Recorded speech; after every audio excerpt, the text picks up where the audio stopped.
생생라이프 날씨 칼럼니스트 맹소영 씨 나오셨습니다. 안녕하세요. 네, 안녕하세요. 자, 흔히 가을은 독서의 계절이라고 하는데 어떻게 책 읽는 사람들이 좀 많아졌습니까? 네, 가을이 독서의 계절이다라고 하다 보니까요. 가을철이 되면 책을 사야 될 것 같고 네. 또 책을 읽지 않으면 안 될 것 같은 느낌을 많은 사람들이 드는 것 같은데요. 하지만 실상은 달랐습니다. 실제 가을철에 도서 매출이 다른 계절보다 오히려 떨어지는 것으로 나타났는데요. 한 대형 서점에서 최근 3년간 월별 도서 매출을 조사한 결과 10월과 11월의 도서 매출은 85% 안팎 수준인 것으로 집계됐습니다.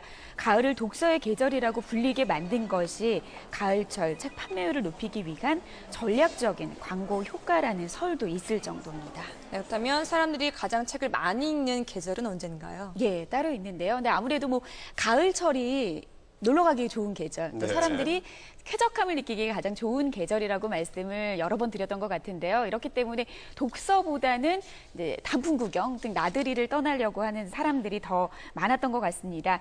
실제 1년 중 책이 가장 많이 팔리는 달은 신학기를 맞는 3월인 것으로 나타났습니다. 12월에서 2월에 해당하는 겨울과 7월에서 9월에 해당하는 여름철의 도서 매출량 역시 연 평균 매출량보다 높은 것으로 나타났습니다. 자, 그럼에도 불구하고 가을은 독서의 계절이다라는 말이 괜히 나온 말은 아니겠죠? 네, 맞습니다. 등불을 가까이 할 수 있다라는 사자성어, 등화가친이란 말이 있잖아요. 네. 가을밤은 상쾌하고 시원하기 때문에 등불을 가까이해서 글을 읽기 좋다라고 가을철이 독서를 하기 좋은 계절이라고 이미 우리 선조들도 믿어왔습니다. 네. 날씨의 영향이 큰데요. 특히 가을 하늘은 유독 높고 파랗잖아요. 네. 이것은 태양에서 오는 가시광선 중에 파장이 짧은 파란색이 많이 전달되면서 하늘을 더 높고 파랗게 만드는 건데요. 특히 가을철에 건조한 공기는 수증기나 작은 물방울들이 상대적으로 적기 때문에 파장이 짧은 파란빛의 산란이 더 잘 됩니다. 푸른 계통의 색이 시각적으로 안정을 주는 색이거든요. 따라서 가을 하늘을 장식한 푸른 하늘은 마음을 차분하게 만들어주는 효과를 주는 것이죠. 네, 또 더운 것보다는 기온이 좀 서늘한 게 책 읽기 좋죠. 네, 맞습니다. 우리 뇌는 특히 열에 굉장히 민감해요. 왜 이런 말이 있잖아요. 발은 따뜻하게, 머리는 차갑게 하라. 네. 이런 네. 말처럼 주변에 열이 높으면은 뇌의 기능이 현저하게 둔화됩니다. 과학적으로 두뇌 활동이 가장 활발한 온도는 18도인데요.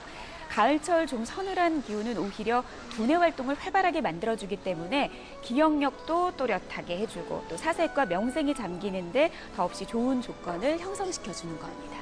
네, 이렇게 좋은 계절에 TV나 스마트폰만 들여다보지 말고 책 좀 읽어야 되겠는데요? 네, 그렇습니다.